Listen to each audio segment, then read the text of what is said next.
Doctor ইউনূসকে নিয়ে কিছু কথা না বললেই নয়। ডক্টর ইউনূস বাংলাদেশের সম্পদ না পৃথিবীর সম্পদ। ডক্টর ইউনূস আমাদের মতো না। আমার ফোনে সবচেয়ে বড় ভিআইপি ফোন করে জয়নাল আবেদিন ফারুক সাহেব, আর ডক্টর ইউনূসের ফোনে ফোন করে হিলারি ক্লিন্টন। মনে রাখতে হবে সে কোথায় উঠে গিয়েছেন।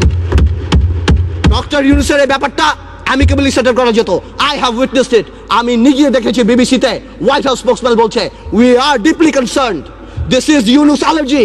আমি জানি অনেকে বলতে পারবে এটা আমাদের সার্বভৌমত্ব, আই ক্যান আন্ডারস্ট্যান্ড, এটা আমাদের সার্বভৌমত্ব, কিছু একটা ব্যালেন্স নিড টু বি ড্রন।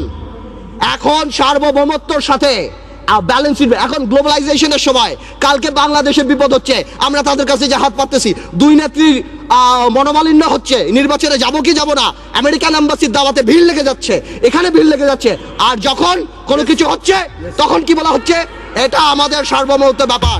এটা সার্বভৌমত্ব ব্যাপার না, এটা পার্সোনাল ভেন্ডাটার ব্যাপার।